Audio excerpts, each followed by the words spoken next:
오늘 말씀을 전해주신 허재환 교사님은 아마 여기서 저 친구 있는 분 한 번쯤 뵀을 수도 있는데 제가 전에 한 3, 4년 정도 전에 사역했던 그 교회에서 함께 1년간 사역했던 그런 전사님이고요.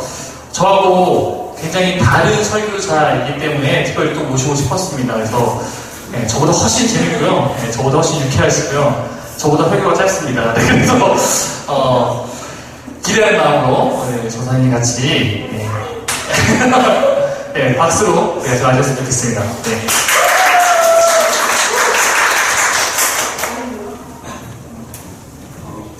네, 말씀 보겠습니다. 요한복음 21장 15절에서 17절 말씀 보겠습니다.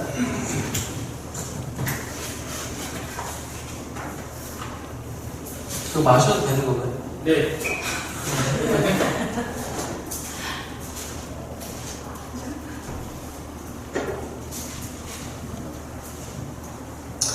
네, 요한복음 22장 15절에서 17절 말씀입니다.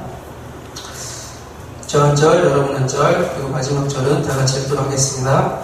그들이 조반 먹은 후에 예수께서 시몬 베드로에게 이르시되 요한의 아들 시몬아 내가 이 사람들보다 나를 더 사랑하느냐 하시니 이르되 주님 그러하나이다. 내가 주님을 사랑하는 줄 주님께서 아시나이다. 이르시되 내 어린 양을 먹이라 하시고 또 두 번째 이르시되 요한의 아들 시몬아 내가 나를 사랑하느냐 하시니 이르되 주님 그러하나이다. 내가 주님을 사랑하는 줄 주님께서 아시나이다. 이르시되 내 양을 지키라 하시고 17절 다 같이 읽겠습니다. 세 번째 이르시되 요한의 아들 시몬아 내가 나를 사랑하느냐 하시니 주께서 세 번째 내가 나를 사랑하느냐 하심으로 베드로가 근심하여 이르되 주님 모든 것을 아시오매 내가 주님을 사랑하는 줄을 주님께서 아시나이다. 예수께서 이르시되 내 양을 먹이라. 아멘. 네, 반갑습니다. 제가 전도사라고 합니다. 교회가 되게 좋네요. 네. 원래 제가 개척교회 좀 몇 번 같은 적이 있었는데 되게 개척교회 하면 약간 좀 쾌쾌하고 막 그런 게 좀 생각이 있었는데 그럴 줄 알고 왔는데 되게 제가 전에 있었던 한 몇십 년 동안 그 전통이 있는 교회보다 훨씬 더 세련되고 되게 좋은 거 세련되고 네, 좋은 것 같네요. 네, 뭐 귀한 교회 불러주셔서 너무나 감사를 드립니다. 제가 사실 요즘 좀 사역적인 게 좀 여러 가지 안 풀려갖고 지금 컨디션이 좀 많이 안 좋아서 설교를 기분이 아니라고 제가 그렇게 얘기했는데 그 강 목사님께서 기분 따라 설교하면서 누가 설교하냐 그래갖고 또 그 말도 맞는 것 같아서 순종하는 마음으로 왔습니다. 그래서 뭐 제가 여기서 뭘 알려드린다기보다는 말씀 보면서 함께 좀 잠깐 나누는 시간을 갖도록 하겠습니다. 제가 잠깐 기도하고 하나님 말씀 보도록 하겠습니다. 기도하겠습니다. 사랑해주신 오늘 이 시간 또 귀한 예배로 인도해 주시면 감사드리고 주님이 원하시는 것 그것만 이루어질 수 있도록 하시고 오늘 작은 자가 서싸우니 서서 전하는 작은 자나 앉아서 듣는 큰 종이나 주께서 함께 하사 크신 은혜로 능력으로 함께 해 주시옵소서. 이 모든 말씀 예수님 이름으로 기도드렸습니다. 아멘. 네, 저는 현재 10년째 청소년 사역 쪽을 좀 주로 맡아서 하고 있는 사역자입니다. 그리고 한 사람의 그리스도인으로 또 살아가고 있는 사람이기도 합니다. 근데 제가 사실 처음에 지금은 그리스도인 한 사람으로서 또 이제 청소년 사역자로서 살아가고 있지만 제가 사실 철저한 불교 집안에서 태어났던 사람이었습니다. 저희 어머님이 굉장히 불심이 깊으셨던 분이셨습니다. 모든 것을 불교로 해석하실 정도로 굉장히 불심이 깊으셨어요. 그래서 제가 전도사가 됐을 때 심지어 뭐라고까지 얘기하셨냐면 너가 전도사가 된 건 다 부처님의 은공으로 된 것이다 라고 얘기하실 정도였고 담임 목사님의 개념을 모르다 보니까 주지 목사님이라는 말까지도 성씨 쓸 정도로 굉장히 불심이 깊으셨습니다. 그래서 어렸을 때 사실 동네에서 제가 교회 다니는 애들과 절에 다니는 애들이 있어요. 부처님파, 예수님파 이렇게 붙는 경우가 있었는데 제가 부처님파의 핵심 멤버였습니다. 지금 보면 애들이 깜짝 놀랄 거라고 생각을 합니다. 전도사가 돼 있는. 근데 제가 어떤 불교 집안에서 자랐을 때 한 친구가 와서 초등학교 5학년 때 처음으로 교회 가자는 말을 하더라고요. 근데 별로 그렇게 크게 관심이 가진 않았습니다. 불교 집안에서 자랐고 어색했고 딱 한마디가 저를 움직였습니다. 뭘까요? 네, 맞습니다. 선물 주고 맛있는 걸 준다라는 그 한마디에 뭐 초등학교 5학년이 뭐 별 생각이 있겠습니까? 그냥 그 한마디에 교회를 갔습니다. 갔는데 진짜 뭐 여러 가지 주더라고요. 이렇게 선물도 주고 잘 대해주시더라고요. 근데 제가 거기서 느꼈던 건 뭐냐면 계속 교회를 다녔던 건 사실 친구들도 있었지만 교회 선생님과 전도사님이 참 너무 잘해주시더라고요. 제가 학교에서는 많이 주목받지 못했고 또 어디서도 이렇게 크게 주목받던 학생이 아니었는데 그냥 저의 존재 자체로 굉장히 좋아해 주시더라고요. 그래서 그게 참 좋았던 것 같아요. 사랑받고 있구나라는 그 기분이. 그래서 이제 처음으로 계속해서 교회를 가게 됐습니다. 그리고 이제 중학교 때 제 비전을 발견하게 됐던 게 뭐냐면 중고등학교 때 저에게 있어서는 지금 목사님 되셨죠. 학생부 전도사님이 너무 잘해주셨고 예수님이 누군지를 또 예수님이 뭔지를 삶으로 저에게 알려주시기 시작했습니다. 그리고 예수님도 이토록 너를 사랑한다는 걸 자신의 삶을 통해서 저에게 알려주시기 시작했습니다. 그때 제가 처음으로 청소년 사역, 제가 그때까지 사실 꿈이라는 게 크게 없었었는데 청소년 사역자라는 어떤 꿈을 갖게 됐고 비전을 갖게 됐고 뭐 결국 이 자리까지 오게 될 것 같습니다. 제가 이 얘기를 하는 이유는 뭐냐면 복음의 열매는 바로 삶으로 드러나야 된다는 것입니다. 자, 지금 알다시피 한국교회가 욕을 바가지로 얻어먹고 있습니다. 엄청 얻어먹고 있습니다. 왜일까요? 신학적인 부분이 딸려서요? 아닙니다. 한국교회 굉장히 신학적 수준 높습니다. 다른 무엇도 프로그램, 시설, 그 어떤 세계적 교회에 비교해도 함께 밀리지 않습니다. 숫자, 한국교회 10대 교회 중에 7개 교회가, 6개 교회가 한국의 제형교회가 다리 잡혀나가 한국입니다. 전 세계 가장 큰 교회를 갖고 있는 것도 한국입니다. 근데 욕은 제일 많이 얻어먹고 있습니다. 왜일까요? 복음이 삶으로 드러나지 않고 있기 때문이라는 겁니다. 자, 복음은 그 자체로도 영향력이 있습니다. 복음은 그 자체로도 능력이 있습니다. 그러나 하나님의 태초부터 지금까지 주님 오실 그날까지 변하지 않는 단 하나의 법칙이 있습니다. 뭘까요? 사람을 통해 역사하기 시작한다는 겁니다. 사람을 통해 그 삶을 이루어 가신다는 겁니다. 한마디로 우리가 중요한 것은 뭐냐면 바로 그 복음을 우리가 나타내야 된다는 겁니다. 창문에 먼지가 끼고 깨지면 올바로 볼 수 없듯이 우리가 부셔지기 시작하면 복음은 온전하게 투명되게 나갈 수 없다는 것입니다. 복음이 욕먹은 적도 없고 예수님이 역사적으로 욕먹은 적도 단 한 차례도 없습니다. 누가 욕먹었을까요?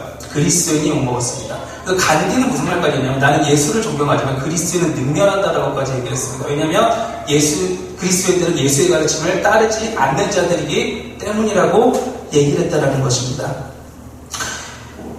저는 실제로도 분열 있는 교회에서도 사역했었고 강 목사님과 사역했던 교회가 약간 분열이 있었던 교회이기도 했고 또 분열 이쪽 지나 있으면 많이 듣습니다. 분열된 그 사건들을. 그럼 이제 한 가지 질문을 한 가지 하겠습니다. 교회가 분열됐을 때 어떤 거룩한 이유 때문에 분열됐다는 얘기 단 한 차례로 들어본 적 있나요? 자 보세요. 교회가 분열됐어요. 근데 개혁주의 신학 관점에 의한 차이로 인해서 교회가 분열됐다는 얘기 들어본 적이 있습니까? 교회가 깨졌어요. 깨진 이유가 교회론에 대한 그 각자의 신학적 입지와 정통의 입지가 달라서 깨졌다는 얘기 들어본 적이 있습니까? 단 한 차례도 전 들어본 적이 없습니다. 교회가 깨지는데 깨진 이유가 너무 다 이상해요.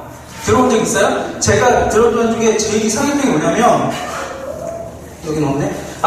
교회 카페트를 깔잖아요, 대부분. 카페트 색깔, 무슨 색깔로 해야 되나요? 그쵸? 근데 한 교회에서 싸움이 실제 일어났습니다. 실제 있었던 일이에요. 초록색으로 해야 된다는 푸른 초장파와 빨간색으로 해야 된다는 그래서 보혈파가 붙어서 이거 갖고 싸우다 진짜 교회가 두 쪽 났어요. 그리고 한 교회에서 식당에서 권사님들 두 분이서 머리끄댕이 잡고 싸움이 일어났습니다. 그 싸웠던 이유가 뭔지 아십니까? 주일날 점심 부대찌개를 할 건지 갈비탕을 할 건지 이거 갖고 싸우다가 둘이 머리끄댕이 잡고 싸웠어요. 지금 한국교회 영적인 수준이 어디까지 밑바닥치고 있는지를 이 사건들이 여실히 보여주고 있다고 생각을 합니다. 우린 더 이상 주님의 어떤 가르치는 그런 게 아니라 삶으로 전혀 나타내주고 있지 않다라는 것입니다. 저는 사실 그 어린아이들을 보면 마음이 많이 안 좋은 부분이 있습니다. 어린아이들을 너무 사랑해서가 아니라 이 아이들이 커서 자라갈 그 세대가 되면 악함의 강도가 지금과는 차원이 틀릴 정도로 다를 거라는 겁니다. 지금도 악함의 강도가 더 세지고 있고 성경도 악함의 강도가 더 세지고 믿음이 지키기 어려운 시대가 온다고 하지만 이 아이들이 커서 자랄 그 시기가 되면은 이제 더 지금과는 비교도 안 될 정도의 악함의 강도가 세지기 시작한다는 것입니다. 우리가 잘 알다시피 점점 더 믿음을 지키는 세대가 없어지기 시작합니다. 저는 청소년 사역을 해서 더 그게 몸으로 많이 느껴집니다. 청소년 복음화율 몇 %인지 아십니까 지금? 청소년 복음화율 관심이 없으세요? 무슨 수지 아세요? 3.4%입니다. 청소년 복음화율이 성경학적으로 5% 미만이면 미존재 종족으로 간주가 됩니다. 그러니까 미존재 종족이 아프리카 원주민이 아니라 누굴까요? 아프리카 원주민이 아니라 지금 청소년들이 미존재 종족으로 분류가 되고 있다는 것입니다. 주일학교 3분의 1 토막 절반도 아니고 3분의 1로 줄어들었습니다. 그리고 지금 여러 가지 그 청년들은 더 말할 것도 없이 교회 계속 빠져나가고 있죠. 고등학교 3학년에서 청년으로 넘어가면 80% 이상이 교회를 떠나갑니다. 한마디로 지금 계속해서 무너지고 있다는 겁니다. 근데 제가 드리고 싶은 말은 뭐냐면 그 가운데서도 역사 속에서도 지금도 그 어떠한 상황 가운데서도 믿음을 지키는 자들은 반드시 존재했다는 것입니다. 대학 문화 캠퍼스만 가더라도 굉장히 많이 타락해 있죠. 한 대학에서 그 결과가 60% 이상의 동거 경험이 있고 지금 술, 담배 수준의 문제가 아니라 마약까지도 굉장히 많이 침투되어 있습니다. 이제는 혼전 순결을 지키는 게 더 이상한 시대가 됐습니다. 안 지키는 게 더 당연한 시대가 찾아왔다는 겁니다. 근데 제가 캠퍼스 갈 때마다 그래도 희망을 느끼는 건 뭐냐면 여전히 그 타락한 캠퍼스 안에 기도하는 사람이 있다는 것입니다. 그 캠퍼스 안에서 혼자 무릎 꿇고 이 캠퍼스를 주님의 땅으로 바꿔달라고 기도하는 사람들이 있다는 것입니다. 그들을 보면서 희망을 느낍니다. 아무리 타락한 직장이라도 그 가운데 주님을 따르는 자들이 있다는 것입니다. 거기서 복음의 열매를 삶으로 나타내는 사람들이 있다라는 것입니다. 구약에 보게 되면 욥기서, 우리가 잘 아는 욥기서가 있죠. 하나님께서 욥한테 사단한테 뭐라고 얘기하시죠? 욥을 봐라. 저처럼 순전하고 깨끗한 자가 있었느냐라고 얘기합니다. 저 그거 볼 때 그런 생각이 욥은 뭘까요? 하나님의 자존심이었습니다. 하나님의 마지막 자존심이 바로 욥이었습니다. 세상 모든 사람이 다 타락해도 저만은 나를 경외할 것이다라고 하나님은 굳게 믿었다는 것이죠. 저는 사귐의 교회가 그런 교회가 됐으면 좋겠습니다. 이 시대 마지막 자존심이었으면 좋겠고 하나님의 자존심이었으면 좋겠습니다. 모든 교회가 다 타락했다라고 사단이 하나님 앞에 큰 소리 칠 때 아니다. 아직 사귐의 교회를 봐라. 그들은 나를 경외하는 자들이고 그들은 나를 따르는 자들이다라는 하나님의 자존심이 정말 되시는 교회가 되시기를 바랍니다. 제가 청소년 사역을 하면서 가장 많은 건수 차지하는 게 뭐냐면 상담할 때 뭘까요? 특별한 게 없습니다. 부모님 상담해 뭘까요? 교회에서 부모님이랑 집에서 부모님이 다르다라는 거예요. 이해가 되시나요? 청소년들이 와서 제일 많이 하는 공의 상담입니다. 교회에서 그토록 천사인 내 부모님이 집에만 가면 무슨 돌변한다라는 이건 도대체 뭐가 진짜 모습인지 분간이 안 간다라고 할 정도로 굉장히 그런 공의상들이 많다라는 것입니다. 우리가 교회에서 생활과 밖에서 생활이 너무 이중적으로 볼 때가 너무 많다라는 것이죠. 제가 아는 그 후배가 저한테 상담했던 게 뭐냐면 그 남자 안수 집사님이었는데 그 왜 여성스러우신 분들 있잖아요. 이렇게 성경책도 이렇게 끼고 다니시고 남자인데 이렇게 끼고 다니시고 제가 재광이니까 재광 형제 뭐 잘 지냈어요? 뭐 이렇게 하는 분들이 있거든요. 근데 이게 교회에서는 그토록 착한데 집에서 그 아들이었는데 애를 갖다가 우통을 벗겨놓고 자전거 체인으로 갖다 때려요. 이게 이해가 되시나요? 자전거 체인 그거 알죠? 감아놓는 거.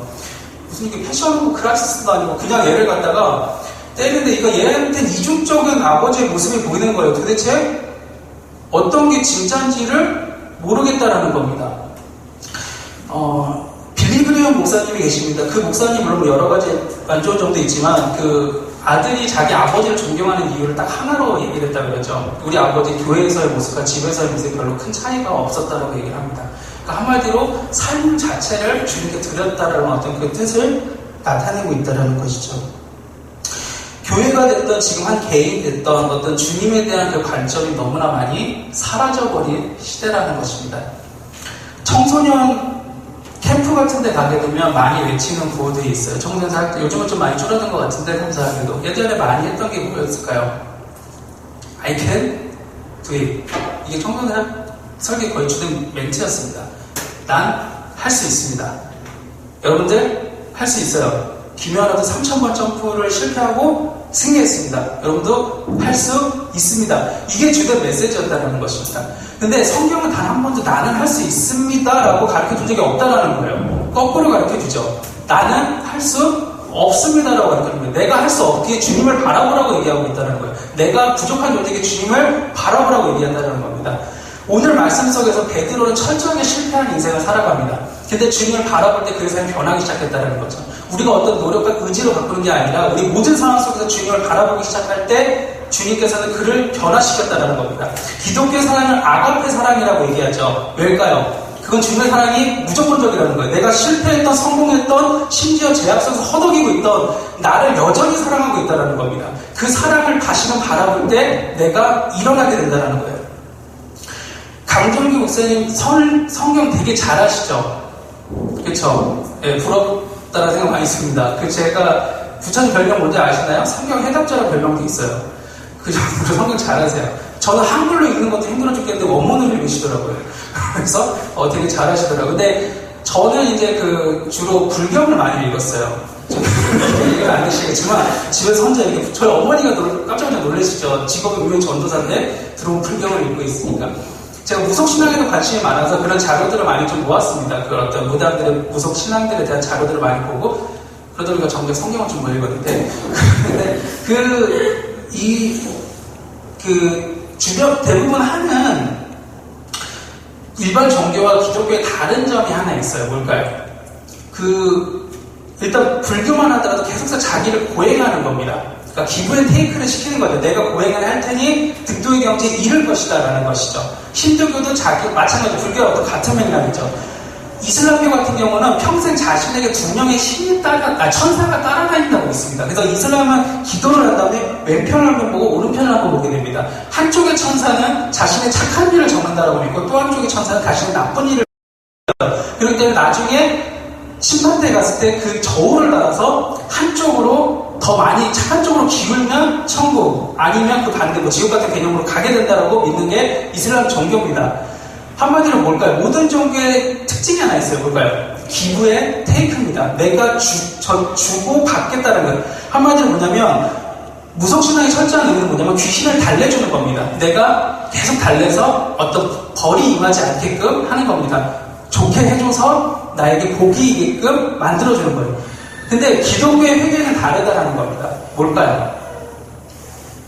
어떤 복과 벌에 큰 차이가 없습니다. 그것 때문에 하는 게 아니라 내가 벌 받을까봐 무서워서 회개하는 게 아니라 방금 말했듯이 주님이 나를 죄악 가운데 있음에도 불구하고 날 사랑했다는 겁니다. 그래서 그 주님 그 사랑에 내가 갚지는 못한 망정 오히려 죄를 졌다는 거죠. 그거에 대한 그 아픔과 찢어지는 그 상처로 주님께 회개하는 게 바로 기독교의 회개라는 것입니다.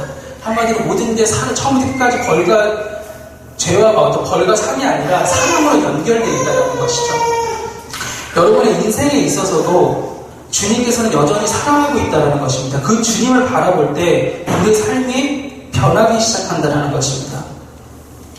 그 관점에서 멀어질 때 우리는 교회를 다니고 하나님의 일을 한다고 하지만 주님의 관점이 아니라 세상의 관점과 별로 다를 게 없는 삶이 된다는 것이죠.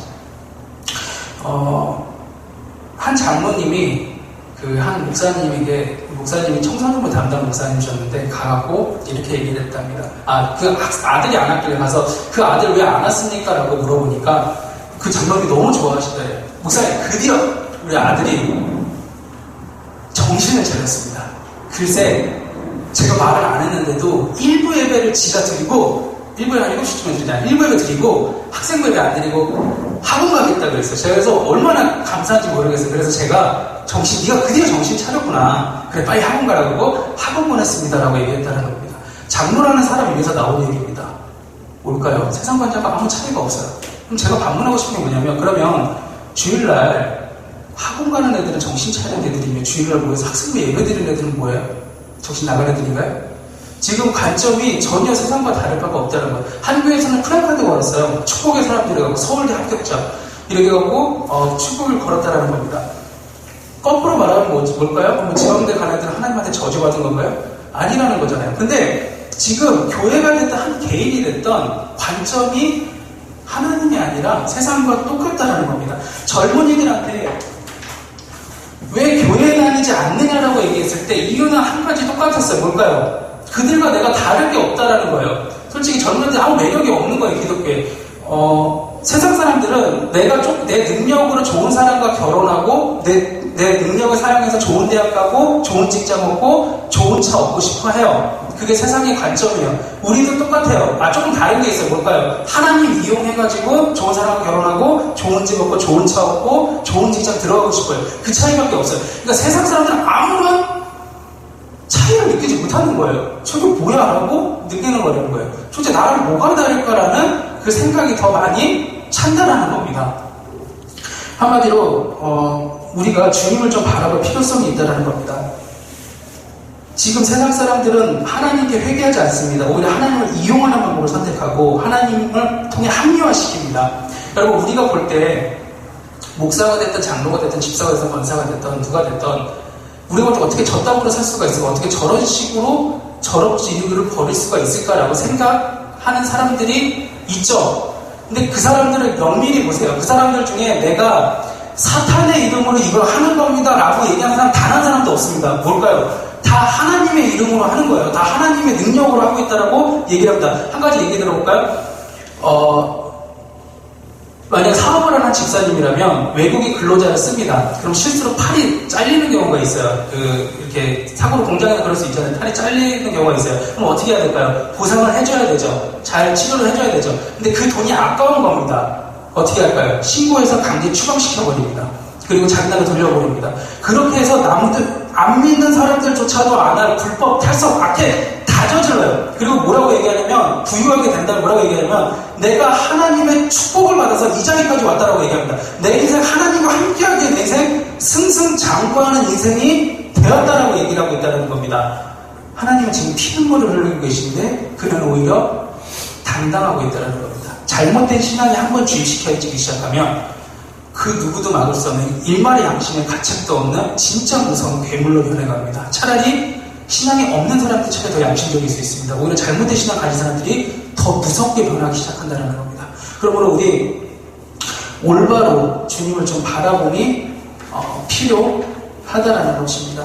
주님을 바라보는 그 본질 안에서 오늘 베드로가 가장 비참한 자리에서 주님을 바라보기 시작할 때부터 그의 삶이 변하기 시작했다는 겁니다. 그 사랑을 다시 알기 시작할 때부터 그는 새로운 삶이 됐다는 것이죠.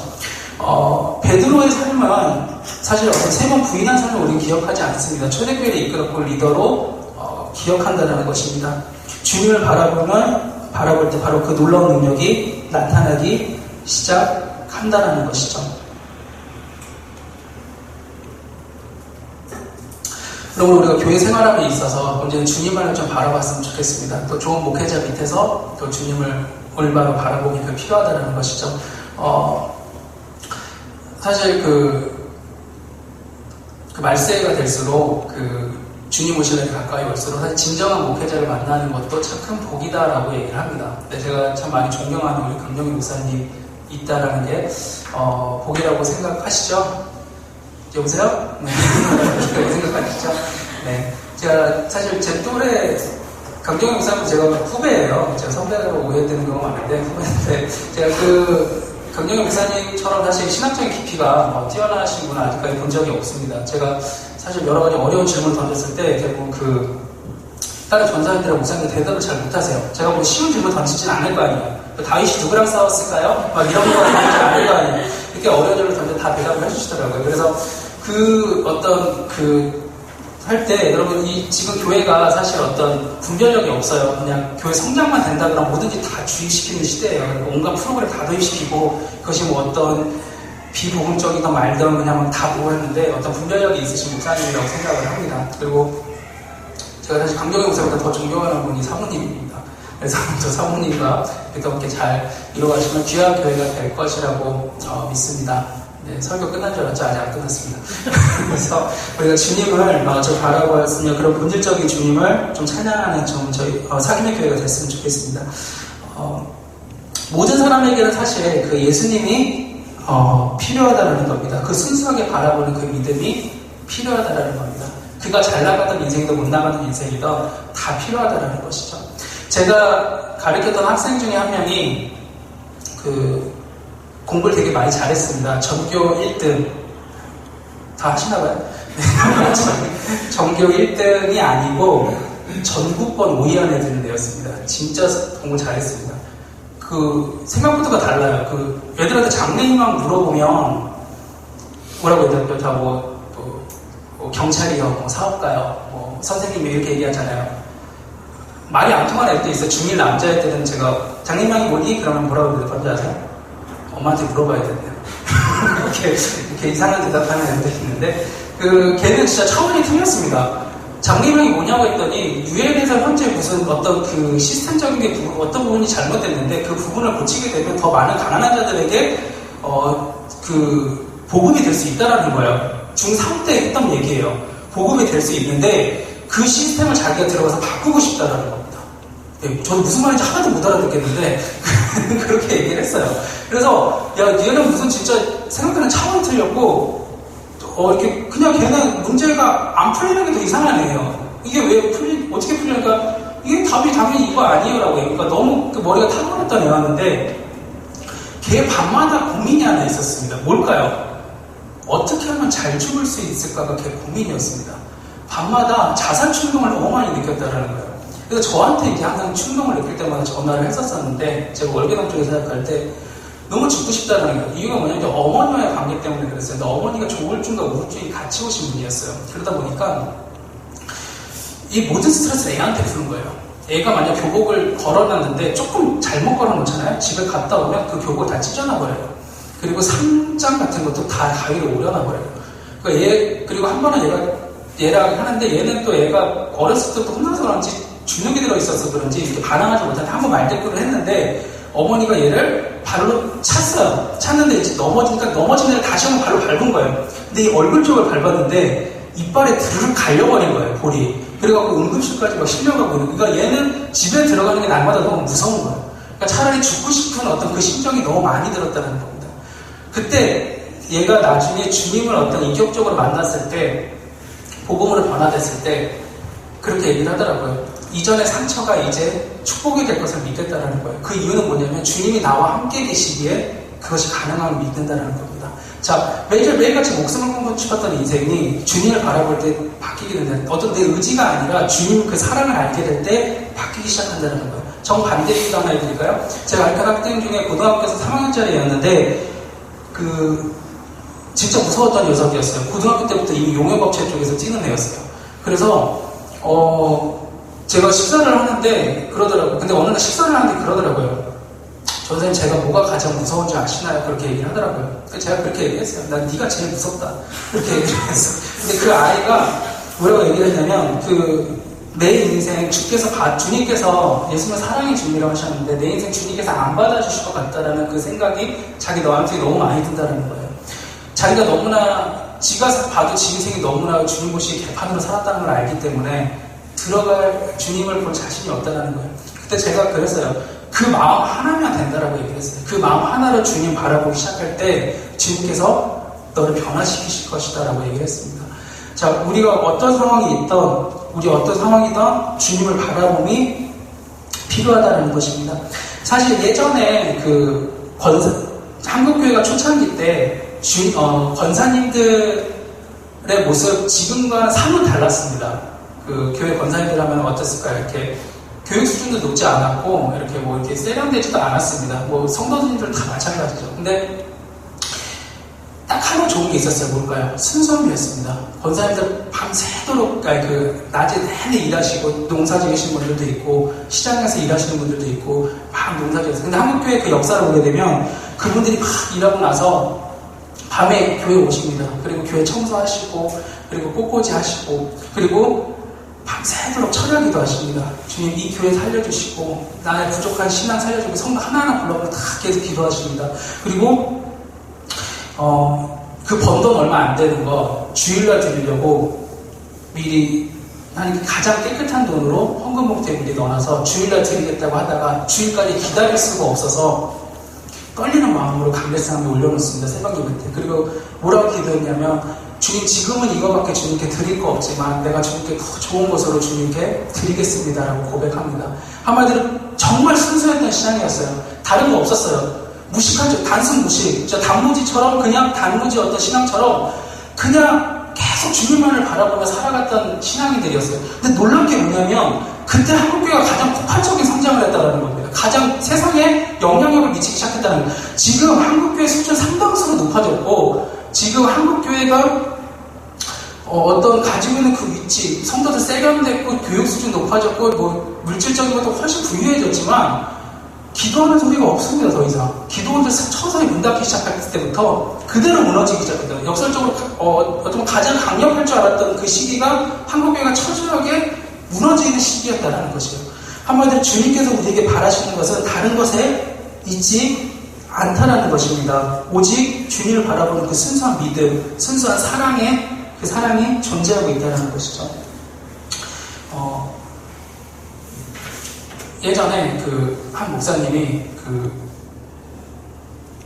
이렇게 학생부를 어떤 목사님이 한번 맡게 됐대요. 근데 그 목사님 맡을 때 주변에서 뭐라고 얘기를 했냐면, 목사님 우리나라에서는 300명이 무조건 넘어야 됩니다. 300명이 넘으면 그때부터는 자기 소리 할 수 있습니다. 그러니까 300명이 될 때까지는 수단과 방법을 가리지 말고 모든 걸 다 동원하세요. 그리고 300명이 됐을 때부터 목사님이 원하시는 그 사역 하시면 됩니다. 라고 얘기를 했답니다.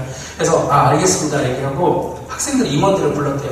내가 너희한테 어떻게 해주면 좋겠니? 라고 얘기를 하니까 얘기를 해주더래요. 첫 번째, 설교할 때 울지 마세요. 라고 얘기를 하더라고요. 굉장히 부담스러워요. 그래서 울지 말기 딱 적었대요. 그리고 설교 15분 넘기지 마세요. 짜증나요. 그래서 15분 안 넘기기. 뭐 이렇게 하고 또 뭐 계속 적었대요. 그리고 연예인 많이 불러주세요. 이렇게 연예인 많이 불러주게. 그리고 계속 선물 뭐 문상 뿌리세요. 문상 뿌리세요. 이렇게 하고 이제 한 15가지를 적었답니다. 그래서 연예인들을 초청하고 막 이렇게 화려하게 해줬대요. 15가지를 다 접목시켜줬대요. 근데 진짜 놀랍게도 교회가 성장하더랍니다. 청소년 애들이 계속 막 성장하더랍니다. 그래서 200명을 넘어가기 시작하더래요. 그래서 너무 기뻐서 이제 얼마 안 남았다. 이제 고지가 얼마 안 남았다. 조금만 더 가면 된다. 이 생각을 했는데, 어느 날 이제 또 그날도 이제 기독교 연예인 초청해갖고 이렇게 집회를 하는데, 여기 맨 앞에 어떤 학생이 한 명 앉아있는데 너무 이렇게 슬퍼 보이더라고요. 너무 표정이 슬퍼 보여서, 쟤 왜 이렇게 웃지도 않고 이렇게 재밌게 해주는데, 또 선물을 왜 이렇게 웃지도 않을까라고 생각을 하더라고요. 좀 이상하다라고 하고, 이렇게 다 이제 순서 프로그램 마치고 했는데, 이 친구를 전도한 한 친구를 그날 이제 그 다음날 전화를 했대요. 야 어제 네가 데려온 그 친구가 아니라, 그러니까 예 그랬더래요. 그래서 야 그 친구 내가 한번 좀 만나보고 싶다. 어제 좀 표정이 많이 안 좋아 보였는데 혹시 무슨 일 있니? 라고 얘기를 했대요. 근데 그 목사님이 그 학생이 했던 말을 듣고 충격을 받게 됩니다. 뭘까요? 걔 어제 저녁에 자살했어요. 라고 얘기를 하더랍니다. 그러니까 세상에서 너무 힘들고 지치고 어려워서 마지막 희망을 품고 교회를 왔는데, 교회에서 하는 걸 보니까 세상과 별로 다를 것도 없네 라는 마지막 희망이 꺾여버린 겁니다. 그래서 결국 자살하게 됐다는 거예요. 이 목사님이 여기서 충격을 받게 됩니다. 나는 목사도 아닙니다라고 고백하게 되고 사역을 내려놓고 떠나게 돼요. 그래서 5년 동안이나 목회 현장을 돌아오시지 않게 됩니다. 그리고 하나님의 어떤 강력한 주권으로 인해서 5년 만에 다시 목회 현장에 돌아오시게 되는데, 이 목사님이 지금은 이제 한 5-6명을 데리고 목회를 하세요. 근데 부산에서 사역하는데, 부산에서 하면 제일 그 유명한 게 뭔지 아시나요? 부산 먹을거리. 예, 그쵸, 돼지국밥. 근데 그걸 되게 잘 맞추시네. 물상이가 너무 준비되어 있습니다. 그래서 그 돼지국밥을 이렇게 먹이고, 그 설교 금요일날 모이는데 다음 토요일까지 밤새도록 철야를 시킨답니다. 그리고 뭐라고 얘기하냐면, 이 아이들이 여기서 주님 만난 그 기억이 있다면 어딜 가서든 어떤 상황에서든 자신의 삶 놓지 않을 겁니다. 주님 바라보고 다시 일어날 수 있을 겁니다. 라고 얘기를 한다는 겁니다. 자, 우리 사김의 교회도 다른 것이 아니라 오직 예수님만을 좀 바라보고 우리 예수님만을 찬양하고 그 주님만을 바라볼 때 진정한 승리가 오신다는 걸 좀 기억했으면 좋겠습니다. 기독교인들도 사실 삶이 비슷해요. 이제 열심히 고3 때 기도시켜가지고 좋은 대학 가게 하고, 또 대학 가서 기도 열심히 시켜가지고 좋은 직장 들어가게 하고, 또 좋은 직장 들어가서 열심히 해서 집 한 채 얻게 하고, 또 열심히 살아서 집 두 채 얻게 하고. 그러니까 그리스도인이 뭐냐면 사명이 집 사이즈 늘리다가 끝나는 경우가 너무나 많습니다. 그리스도인들이라고 하지만 모든 게 거기에 포커스 맞추고 있다는 겁니다. 하나님은 훗날 여러분들이 주님 앞에 섰을 때 집 사이즈 갖고 심판하는 게 아니라는 거예요. 연봉 얼마 받았니라고 심판하지 않는다라는 겁니다. 나는 널 위해서 모든 걸 줬는데 너는 날 위해서 어떻게 살았니라고 물어볼 거라는 겁니다. 그 주님 앞에 우리 좀 하실 수 있는 이야기가 있는 삶이었으면 좋겠습니다. 주님은 오직 우리의 진심을 바라고 있다는 겁니다. 사실 우리가 처음 주님 믿었을 때 어떤 조건을 걸지 않았습니다. 그리스도인들 잘 아는 찬양 있죠? 뭘까요? 찬양을 잘 못해서 그냥 가사 한번 불러드릴게요. 내 영혼이 은총입어 중환제좀 벗고 나니 그 어디는 하늘나라. 높은 산이 거친들이 초막이나 등거리가 내 주에서 모신 곳이 그 어디는 하늘나라. 그거죠. 우린 사실 주님 처음 따랐을 때 주님이 날 사랑한다는 그 사실 하나가 너무나 감사해서 주님을 따르기 시작했습니다. 근데 어느 순간부터 우리가 변하기 시작했어요. 뭘까요? 주님과 거래관계가 시작됐어요. 주님 내 인생 이렇게까지 해줬으면 이 정도는 내 인생 책임져 주셔야죠. 주님 내 인생 이 정도까지 내가 헌금을 주님께 드렸으면 이 정도까지는 다시 베풀어 줘야죠. 내 인생 주님께 이 정도까지 바쳤으면 주님께서 이 정도 것까지 책임을 좀 져주셔야죠 라는 거래관계가 되기 시작했다는 겁니다. 주님께서 말씀하고 있다는 겁니다. 난 네가 처음 나를 사랑했던 그 마음 난 아직 잊지 않고 있다는 겁니다. 네가 나 하나 좋아서 따라왔던 그 사랑 난 아직 잊지 않고 있다는 겁니다. 난 그게 참 그립다라고 얘기를 하고 있다는 겁니다. 주님께서 바라는 건 그 귀한 사랑이라는 겁니다. 이해되시나요? 조금 더 이해 쉽게 설명해 드릴게요. 여기 여성분들이 좀 많으니까 남편이 있어요. 근데 남편이 있는데 두 명의 남편이 있습니다. 첫 번째 남편은 다이아몬드도 끼워주고 맛있는 것도 다 사주고 여행 맨날 보내주고 잘해줍니다.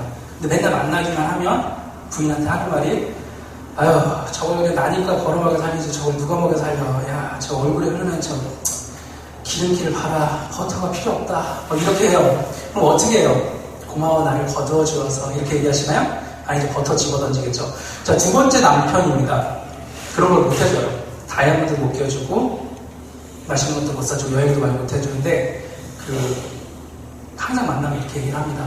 나는 당신을 영원히 사랑할 것입니다. 당신이 내 옆에 있어서 너무 행복합니다. 당신만이 나의 영원한 사랑이고 마지막 사랑이 될 것입니다. 너무 감사합니다. 항상 이렇게 사랑을 고백하는 남자가 있습니다. 누가 더 좋으세요? 두 번째죠? 다이아몬드?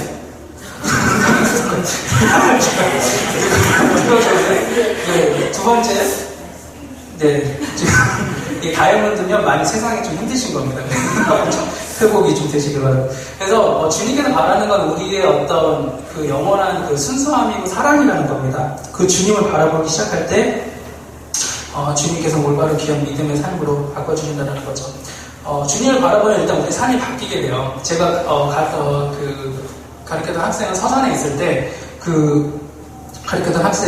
있을 때 아버지가 교회 나가는 걸 되게 반대하셨습니다. 그래서 그러다 보니까 아버지가 야간에 일을 하셨는데 저희 학생부가 토요일 6시에 예배 드렸습니다. 근데 안식교 아니에요? 그냥 토요일을 드린 거예요. 근데 6시에 예배를 드렸는데 5시 아버지가 들어와서 3시면 이제 일어나세요.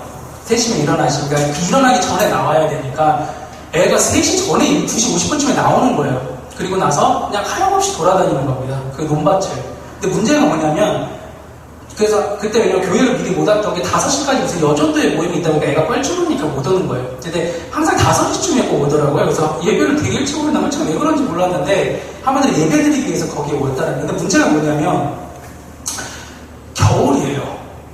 여기 서울이 아닙니다. 서산은 건물이 없어요. 그 근처에. 논밭이에요.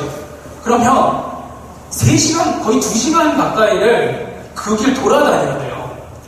그래서 얘가 육상부 출신이었는데 여자였는데 파카 끼고 장갑 끼고 이렇게 귀마개 하고 그 다음에 마스크까지 한 다음에 어떻게 했냐면 몸이 녹지 않아야 되니까 2시간 동안에 뛰어다니는 겁니다. 그러니까 계속 자기 몸을 열을 내야 되니까. 이유가 뭘까요? 예배 한번 드리기 위해서 그렇게 했다는 겁니다. 우리로서는 이해가 안 되죠. 예배를 되게 하찮게 여기는 우리로서는 이해가 되게 안 된다는 거예요. 근데 주님을 바라보기 시작할 때 예배자로서의 모습도 서게 되고 바로 우리 삶이 그렇게 바뀌기 시작한다는 거죠. 제가 너무나 존경하는 그 이상 목사님이라는 분이 계세요. 근데 이 목사님이 중국 선교랑 북한 선교를 많이 감당하시는 분인데 중국에도 가면 지하교회라고 있고 북한에 또 있는데 그들이 원하는 게 뭘까요? 이거예요. 성경이에요. 그들은 사실 성경 한 번 보는 게 성경 한 권을 갖는 게 일생의 소원인 사람도 있습니다. 우리들 막 굴러다니잖아요 여기. 근데 성경을 보는 게 일생의 어떤 소원인 사람들이 너무 많다는 거예요. 북한 같은 경우도 얘기 들어보면 어떻게 하냐면 마태복음 이게 쪽복음이라고 그러죠. 마태복음, 마가복음, 누가복음을 이제 그 강쪽으로 해서 던지면 그 마태복음을 갖고 있을 수가 없으니까 어떻게 하냐면 마태복음을 예를 들어 마태복음, 마가복음 다 파트가 따로 있어요. 마태복음을 처음부터 끝까지 다 외웁니다. 이해되시나요? 마태복음 끝까지 다 외우기 시작합니다. 1장 1절부터 끝장까지 다 외웁니다. 그리고 불태워버립니다. 그리고 이제 마태복음을 다 외우고 있는 거예요. 그리고 이쪽에 가서는 마가복음을 물어보고 싶으면 이쪽에 가서 얘기하고 이쪽은 마태복음을 있으면 이렇게 얘기하는 겁니다.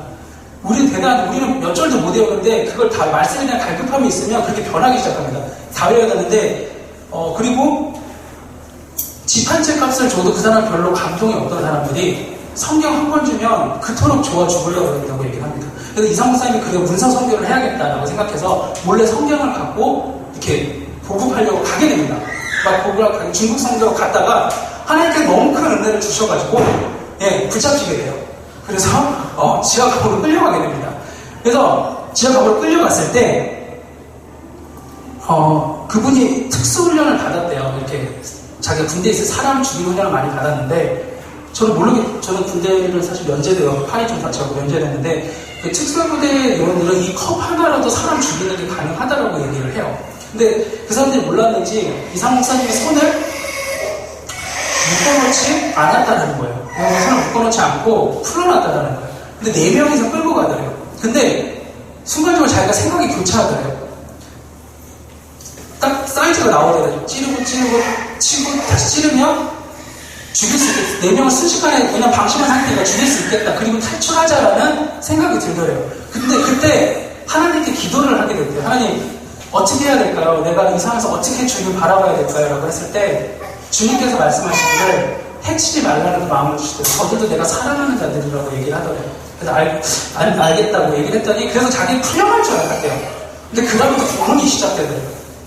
상상을 초월하는 고문이 시작되더래요.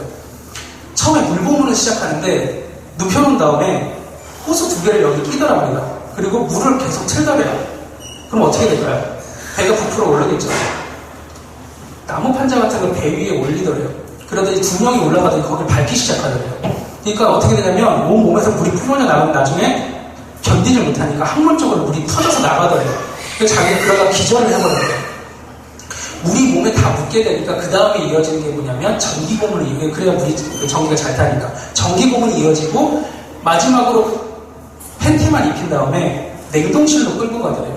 그리고 냉동실에 집어 넣어버리더래요. 그리고 죽을 것 같으면 다시 내려주고 살 것 같으면 다시 올리고 계속 그걸 반복하더래요. 그러니까 자기가 너무 힘들었던 게 뭐냐면 대변이 마렵더래요. 그래서 화장실만 보내달라고 계속 문을 두드리는데도 안 열어주더래요. 그래서 어쩔 수 없이 그 냉동실 저 구석지에다 자기가 대변을 넣었답니다. 근데 대변을 넣고 조금 있으면 대변이 얼 거 아니에요. 그러니까 기다렸다는 듯이 그 고문관 한 명이 들어오더래요. 그러더니 한마디 하더래요. 먹어 라고 얘기를 하더래요. 이게 얼다 보니까 먹어야 되는데 이게 안 깨물어질 거 아니에요. 자기가 녹여서 먹었대요. 입으로. 그렇게 해서 먹고 나서 결국에는 이렇게 그 다음에 수만회에서 계속 기절했다 깼다를 반복하다 결국에 풀려나게 됩니다. 근데 이제 피투성이가 돼서 걷기도 되게 힘들어서 그 한 명이 이렇게 부축을 해서 이렇게 데려가는데 마지막에 이제 집 앞에다가 놓고 가려고 할 때 한마디를 하더래요. 나 근데 당신한테 궁금한 게 하나 있습니다. 왜 우리한테 단 한 번도 욕설을 퍼붓지 않았죠? 왜 우리에게 단 한 번도 저주를 퍼붓지 않았죠? 라고 얘기를 하더래요. 그래서 자기가 그 상황 가운데서 딱 듣고 한마디를 했답니다. 그리고 기절을 했대요. 뭐라고 얘기했냐면, 그냥 대부분의 사람은 고문을 받을 때 다 욕설을 하고 뭐라고 한대요. 너 죽일 거야 뭐 그러면서 온갖 유튜브자 다 날리고 너 하면서 온갖 쌍욕을 다 하고 막 저주를 퍼붓는데 단 한 번도 그러진 않으니까 신기해서 그렇게 물어봤다고. 그러니까 이분이 뭐라고 얘기했냐면 예수 때문에 라고 얘기를 하고 그대로 기절을 해버려요. 그리고 나서 13년이라는 세월이 지나가게 됩니다. 근데 이 이상 목사님이 거기를 갈 자신이 없더래요. 그게 뭐냐면 무서워서도 무서운 건데 자기가 목사이지만 도저히 그 4명을 용서할 자신이 없더래요. 그래서 하는데 어느 날 어쩔 수 없이 가게 된 그 극한의 상황으로 몰리게 돼서 자기밖에 갈 사람이 없어서 다시 성령을 받고 그곳으로 가게 됩니다. 근데 가게 됐는데 그곳에서 그곳에서 한 여자가 이렇게 그때 이제 비가 오고 있었는데 이렇게 우산을 쓰고 다가오더니 그 이상 목사님 옆에 조용히 따라 붙더래요. 이상 목사님이 이제 또 놀랬겠죠. 깜짝 놀라서 이렇게 쳐다보니까 목사님 그냥 앞에 보면서 얘기하세요 라고 얘기를 하면서 그냥 이렇게 얘기를 하면서 13년 전에 이곳에 오신 적이 있으시죠? 라고 얘기를 하더랍니다. 예, 그러니까 그때 4명한테 고문을 당하셨죠? 라고 얘기를 하더니까 예, 라고 하니까 저기 남자 보이시나요? 그러니까 이렇게 보니까 그 남자가 우산을 쓰고 있을 때 이렇게 인사를 하더래요. 그래서 자기들이 같이 인사를 하니까 그 4명 중에 한 명이었습니다. 그리고 제 남편이기도 합니다. 라고 얘기를 합니다.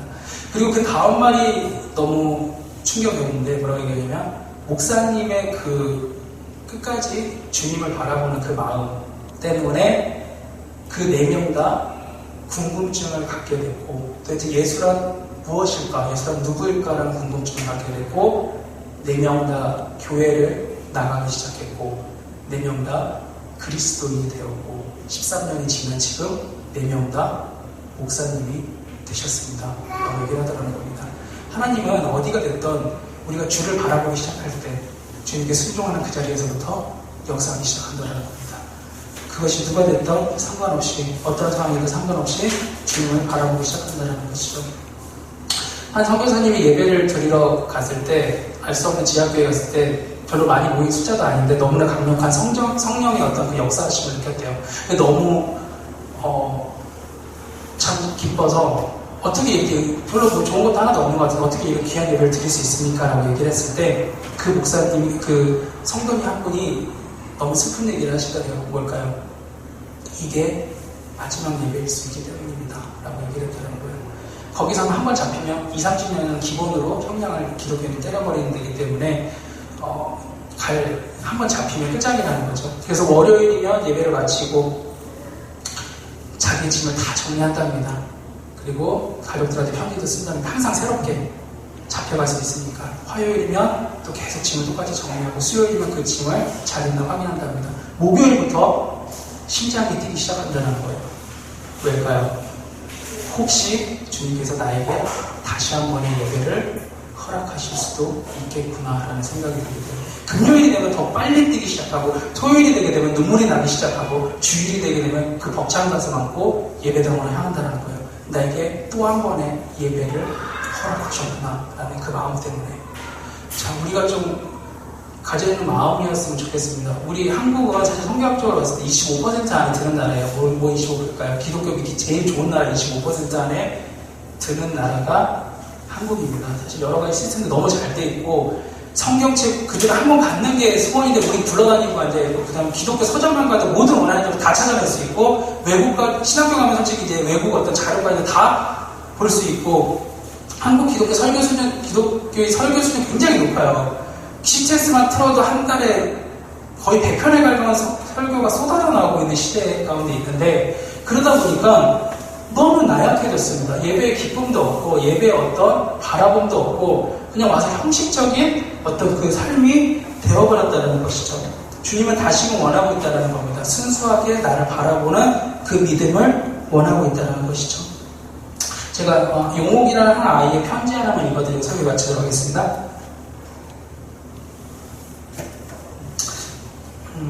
용옥이라는 한 아이가 예수님에게 편지를 쓴 내용입니다. 사랑하는 예수님께 예수님, 저희 집은 예수님도 알다시피 사람들이 벌집이라고 불러요. 이제 집이 가난했던 것 같습니다. 그 판자촌 같은 데 가게 되면 벌집이라고 아시죠? 이렇게 따다다다닥 붙어갖고 이렇게 벌집처럼 있다고 해갖고 거기에서 이제 저희들은 이제 화장실도 각각 집에 있는데 이 사람들은 공용 화장실을 썼던 것 같아요. 그래서 아침에 일어나서 씻고 거기서 다 하고 그리고 학교를 가야 되는 이제 용어이 편지 내용입니다. 예수님 사람들은 그리고 어머니 같은 경우는 사실 이제 그 술집에서 일을 하셨다고 얘기를 합니다. 술집에서 일을 하시고 그 어머니, 할머니, 여동생, 요목이 이렇게 4명인데 그 요목이 집도 좁기 때문에 어머니는 이제 일하시는 술집 쪽에서 이렇게 잠을 자고 3명이서만 이렇게 그 집에 생활을 했다고 합니다. 요목이 편지 내용입니다. 예수님 사람들은 저를 보고 술집 아들이라고 불러요. 저희 엄마는 술집을 운영하시거든요. 그래서 엄마는 매일 술을 먹고 집에 들어오세요. 의사 선생님이 간이 안 좋다고 했는데도 엄마는 매일같이 술을 먹고 들어오세요. 그래서 어떤 날은 울면서 저와 동생을 앞에 두고 이렇게 살면 뭐하냐 같이 죽자라고 말하면서 우시는 경우가 많아요. 아빠는 지금 교도소에 가 있는데 엄마는 아빠가 죽었다고 저희한테 말해요. 이제 용욱이가 이제 그때 이제 친구의 전도로 그 교회를 나가기 시작해요. 교회를 나가게 돼서 이제 거기 예배 중에 예수님이 어떤 그 사람을 인격적으로 만나게 됩니다. 제가 교회 갔을 때 전도사님이 저희를 위해서 대신 죽으시고 사흘 만에 예수님이 부활하셨다고 말씀해 주셨어요. 그 말씀을 기도를 드리는데 예수님이 저를 사랑한다는 그 마음이 저에게 느껴졌어요. 그 사랑이 너무나 감사해서 날 위해서 돌아가신 그 예수님의 사랑이 너무나 감사해서 그날 정말 많이 울게 된 것 같아요. 그리고 얼마 후에 부활절이어서 교회에서 계란을 2개를 주었어요.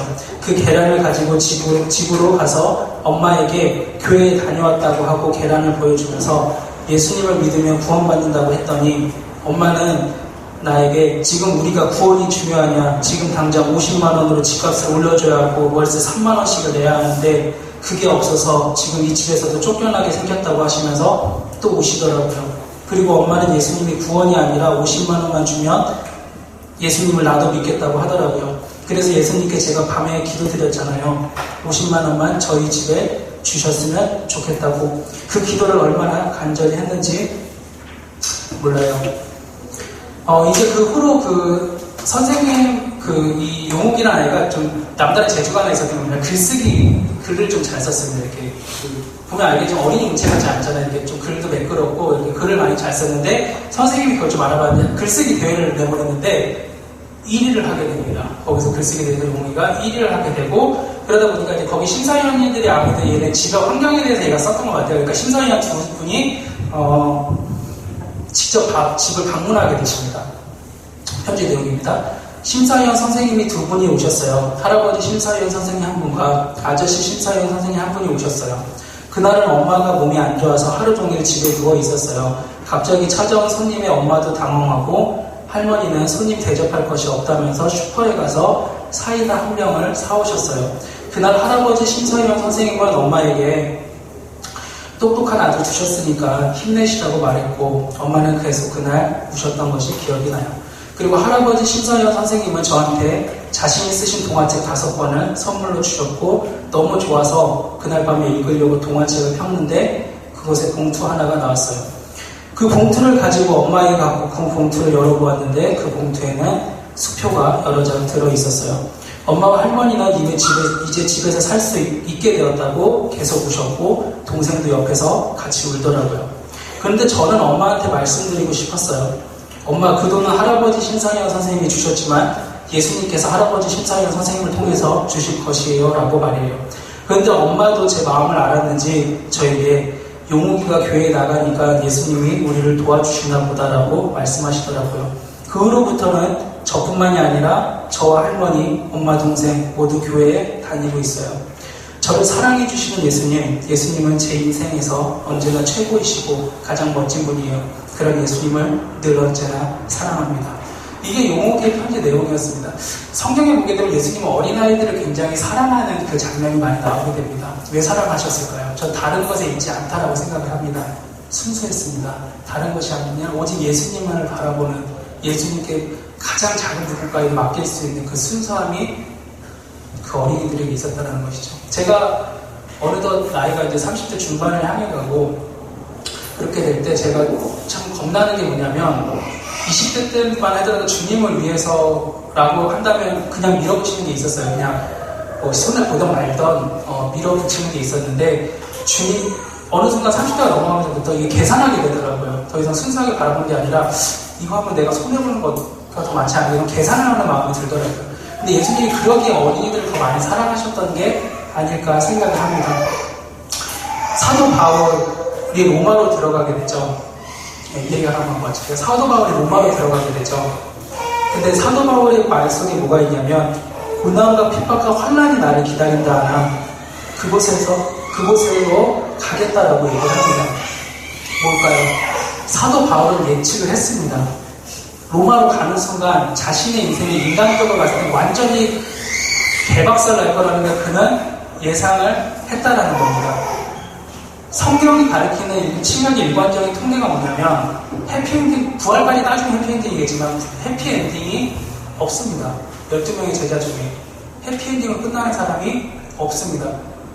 성경 어디에도 예수를 잘 믿었더니 백만장자가 되었다라는 말이 없습니다. 성경 어디에도 잘 믿었더니 너를 세계 모든 민족 위에 뛰어나게끔 만들어주겠다라는 말이 없다라는 거예요. 예수님 마지막 제자들의 모습을 인간으로 굉장히 비참하게 있어요. 베드로 십자가에 죽는, 진짜 어떻게 죽었는지. 십자가에 죽은 게 아니라 거꾸로 매달려 죽었습니다. 그리고 바울도 목 위에 뱀을 죽었고, 마태 같은 경우는 목을 감긴 다음에 말을 뛰게 만들어갖고 숨이 끊어질 때까지 달리게 만들어서 죽이게 만들었던 게 마태였고, 그 수많은 나머지 제자들이 유일하게 살아남는 게 요한이면 요한도 유배돼서 마지막 생을 마감하게 됩니다.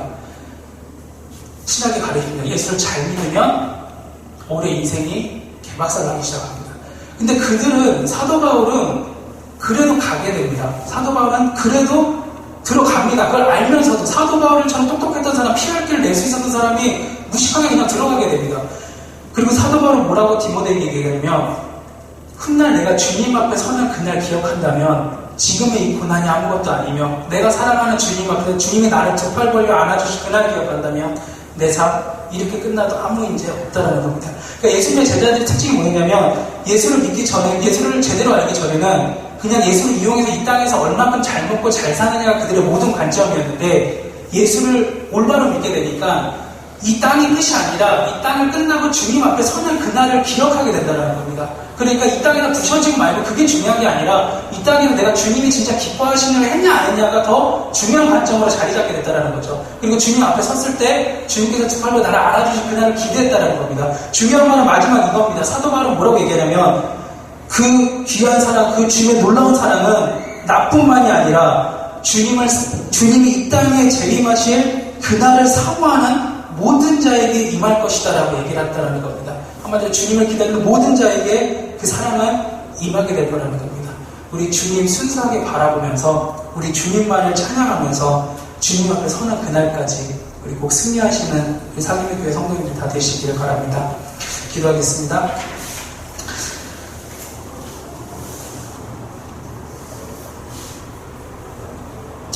사랑해 주신 오늘 이 시간 주님을 바라봅니다.